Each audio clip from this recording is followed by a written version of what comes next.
Ladies and gentlemen, we are very quickly approaching the launch of Modern Warfare 3, and this is most likely going to be my last Modern Warfare 2 video. Unless something absolutely crazy happens, this will be the last one. And what I want to do for this last video, and what I try to do every single year, is go through and give you a review of that year's Call of Duty, but not just the multiplayer, the Call of Duty as a whole. So in this video, we're going to be looking at the campaign, we're going to be looking at co-op, spec ops, the raid, that kind of stuff, and of course multiplayer as well. What we're not going to touch on in this video is Warzone. I am going to talk a little bit about DMZ, but not so much Warzone, just because I want to focus on that main premium game that is launched every single year. Of course, as you guys know on the channel, we kind of dive deep into the campaign, the story overall, and I wanted to give you my review of not only how the campaign played, but also how the story went. I wanted to give a review of what I thought of this year's co-op mode, which is of course spec ops and the raids and everything like that.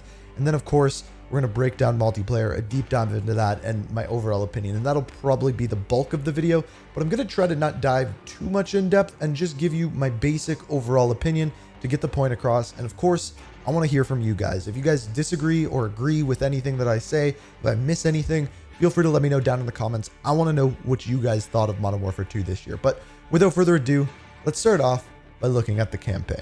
We can't just send in the cavalry. These things take planning and preparation. These things take violence and timing. I can do both. When I was 6 years old, my mom took me to the circus. Now, where I lived, the circus wasn't a big thing. It didn't come once a year. We didn't have the option to go just check it out. So it was a big deal. And when we got there, there was the whole thing. There was clowns, there was the showman, there was elephants, there was lions, and of course the lion tamer. So all of this was going on, and it was absolutely amazing to see all of this stuff in one place. I think at one point there was even some people in motorcycles driving around a sphere. But the entire time this was going on, I was waiting for something to happen, a story to take place, for the elephants and the lions to band together and fight against the lion tamer, take over, and say that the jungle wins. But overall, nothing happened. It was a great show, but at the same time, it didn't change what I thought about elephants or lions or a lion tamer. It was just kind of things going on one after the other. Now you may be wondering why the heck I'm talking about the circus, and that is because that is exactly what I think about the Modern Warfare 2 campaign. The show is amazing. There's tons of incredible missions that vary absolutely drastically. And what I mean by this is, if you take the first mission of the game, for example, it is a classic Call of Duty mission. You go in the dark, you have night vision goggles, you go into some buildings, you shoot some soldiers in a field, and it feels really good. The gameplay is incredibly tight, and it feels like a classic Call of Duty mission. And then the next thing you know, you're in an AC-130, raining down death from above, killing a bunch of soldiers, and you just feel godly. But then there's another mission called Alone, where you are literally completely alone. You are no longer fighting along your fellow soldiers. In fact, you don't even have a weapon. You have to go through a town and scavenge for various different pieces of equipment and build knives and slowly make your way to safety. The way that they vary the missions in this game, I think, is better than any other Call of Duty game has done. There are stealthy missions where you're sneaking around in a ghillie suit, taking people out with a sniper rifle. The gameplay is drastically different from one mission to another. Not just that though, the gameplay is really tight. It feels good to do all of those things that we just talked about. It plays and feels really good. But not just that, each mission feels different, like its own game in and of itself. Like I mentioned, no other Call of Duty has really done that, besides Black Ops Cold War a little bit with those kind of missions where you're literally talking to people and have to talk your way out of things. No Call of Duty has done that, but this game feels like Call of Duty mission after mission, but feels different at the same time. It keeps the campaign fresh, moving forward, and is a lot of fun to play. It is the spectacle of the campaign. It is the elephants and the lions and everything that is going on time after time. But the problem with the campaign is none of it really matters. And what I mean by that is, if we go back to Modern Warfare 2019, they were building a new universe. They had to introduce a bunch of different characters. With Farah and Hadir, they show us their backstory, how they grew up, and their motivations for today, why they are fighting against Barkov's forces, and the motivation behind that. And then you have Captain Price and Kyle Garrick. Captain Price taking Gaz under his wing, showing him the ropes, and building him into this soldier with the correct morals and values that follow Captain Price. Then you have Alex, an unnamed soldier who has been working for the CIA, slowly discovering that he is able to make his own choices and not just follow orders. Not just are they doing that and developing these characters, at the same time they are also pushing forward this narrative as to Barkov's forces and what is coming to be with Urzikstan, and further on Verdansk as well. The things that happen in the campaign actually matter because you take out Barkov's forces, you eliminate them altogether, and on top of that, that creates a power vacuum, which then opens it up for Khalid al-Assad and Viktor Zakhaev and things like that. The consequences from the campaign are actually real. Now, if we move forward and look at Modern Warfare 2, nothing matters in the campaign whatsoever. If we just completely eliminate the story altogether and just show you the beginning of the campaign and the very end, nothing changes whatsoever. None of the characters within the campaign develop their story whatsoever at all. If anything, they were just there for cameos. If you take the characters out of the campaign altogether, it doesn't make the story better or worse. And on top of that, to make the story even worse, none of it actually matters because through the campaign, you were going to eliminate General Hassan. Hassan wasn't a character that anyone cared about. And on top of that, the ballistic missiles that were introduced through General Shepard, by the end of the campaign, he has just disappeared. So every single event that actually happens within the campaign doesn't change the future of the story whatsoever. Now, they could change that moving forward with the story of Modern Warfare 3, but the campaign alone, Modern Warfare 2, none of the story actually matters in pushing forward the narrative of the Modern Warfare universe. Now, I do believe that there are two exceptions to what I just said, and they are two different characters that were introduced in Modern Warfare 2. The first one is Alejandro. He is a character fighting with the Los Vaqueros against the Los Alamos cartel. Now, as far as his character goes, they push forward his narrative and develop him as a character in a cool way in opposition to Valeria, the leader of Los Alamos. I think they did a very good job with that in introducing his character. Similarly, they also did a very good job of creating a character by Philip Graves. Philip Graves was the commander of Shadow Company. Shadow Company had a big part to play within the campaign because they were the ones that lost the ballistic missiles. Showing his motivations and how he turned against Task Force 141 was probably the best part and most interesting part of the campaign. But again, it didn't really matter because the consequences of the campaign were non-existent. I think the biggest mistake that they make here is the game just simply has no balls. They didn't kill off any of the good characters, even the bad characters they were scared to kill off as well, with Philip Graves making a return after we think we kill him at the end of the campaign. Now, if they would have changed this and some characters would have died throughout the campaign, the events of this story that they are telling would have actually mattered and made the campaign much better, but they didn't. So in other words, long story, very short, this game plays and feels incredibly good, and I like the variance between missions, but nothing matters within the campaign, and it doesn't progress the Modern Warfare story at all, where I think if they would have, this would have been an absolute top tier Call of Duty campaign. So all in all, I still enjoyed it, and I think I give this one a 6.9 out of 10. Nice. This is Watcher 1. The following message is restricted for limited distribution. This message is for assets assigned to carry out high-threat covert operations under my charge.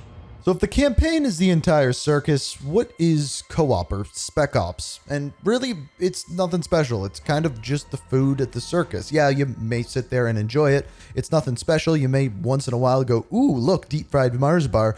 But in general, it just kind of is there. Because as far as the co-op goes within Modern Warfare 2, once you play it once, you've kind of experienced it all. I like that it continues on the story from the campaign. Kate Laswell is the one overseeing it, and it expands on that overall Modern Warfare universe. Yeah, that's cool, but once you've played the mission once, yeah, you can go back and get the intel, but other than that, really, what is the point? I like that they tried to add replayability by getting the stars and unlocking different abilities within the different assault, medic, and trees like that. But overall, they didn't matter because really they didn't make your character that much better. And they tried to with the next part, which is the raids. Now the raids, I absolutely loved, and I would go out on a limb and say this was actually my favorite part from Modern Warfare 2, and I think it will be overlooked, and we may never get anything like this again. The raids were like a Call of Duty campaign, but co-op, and there were some very difficult elements to it. On top of that, they implemented good rewards like blueprints or operators, things along those lines that actually gave you a reason to play this thing and then replay it and master it. In fact, I wish they added more rewards or variants into these raids so that there was more replayability. If they added in a boss at some point during the raid, or they updated them so some of the mechanics changed week after week, but you got different rewards, I think these raids would be one of the best things Call of Duty has ever created. The story in them was decent, wasn't amazing. Overall, it was essentially a story about Hadir, but all in all, this was one of my favorite things about Modern Warfare 2, and if they would expand these and make these better and add more reason for replayability, the raids would be something I would be looking forward to year after year or season after season, and I really hope this is something they give a shot again to. So as far as Spec Ops goes, it's relatively boring. We'll give it a 4.5 out of 10. However, if we look at the raids, I give that like a solid 8 out of 10.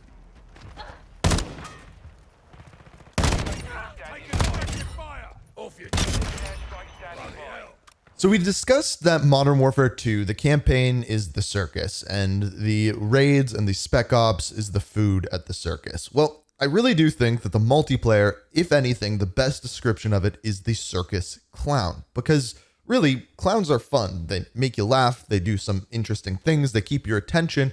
However, they don't really care what you want. They just kind of do their own thing. If you ask them to make a balloon dolphin, they're just going to come back and give you a balloon dog instead. Everything that they do is just kind of what they want to do, and sometimes you enjoy it and sometimes you absolutely do not. And other times it's just damn creepy. Now, I want to be clear, and this is probably going to ruffle some feathers because I know a lot of people really don't like Modern Warfare 2. I don't think everything is bad about Modern Warfare 2. In fact, I do think there's a bunch of actually pretty good things about this multiplayer. But the bones of the multiplayer, the things that it does like a clown, are just kind of what it wants to do and wasn't what people actually wanted. And I think that's what deterred, and over time it made people not like this as much. So what I'm going to do to explain this is give you the things that I liked about it, and then give you the things that I think were just very strange decisions that people immediately came back and said, okay, we don't like this. And Infinity Ward simply just said, we don't care, we're a clown, we're going to make you a balloon dog anyway. So in general, it comes down to essentially 4 things that I actually really did enjoy with Modern Warfare 2. The first of which is the look of the game. I think the game looks very good. I think they did a very good job of making the maps look bright and vibrant and not just dull and boring and grays and everything like that. And on top of that, I think they did a good job relatively with the maps. Most of the maps that they added into the game, I think play relatively good. The maps that they added in water with, the water actually works. The maps that are 3 lanes work like 3 lanes. There's enough small maps. There's maybe a couple 2 big maps, and overall, the design of it is good, and it looks good while doing it. On top of that, the look and display of the weapons looks good to me. The way that they fire is great. However, there is some caveats with that, the visual shake and things like that we're going to get into. I didn't like as much, but overall, the look of the game is very pleasing to me. And by the way, if you disagree or agree or I miss anything, feel free to let me know down in the comments. I want this to be more of a discussion, and my opinion can be wrong about this because, hey, this is my opinion. I think the best thing that Modern Warfare 2 did was the camo grind. I think that the way they implemented camos where you unlock one of them for a weapon and it unlocks for all of your weapons is amazing. On top of that, it forces you to play the game in different and exciting ways. Yes, I hate long shots, but hey, it does force you to play it different. And the camos that you get are actually good.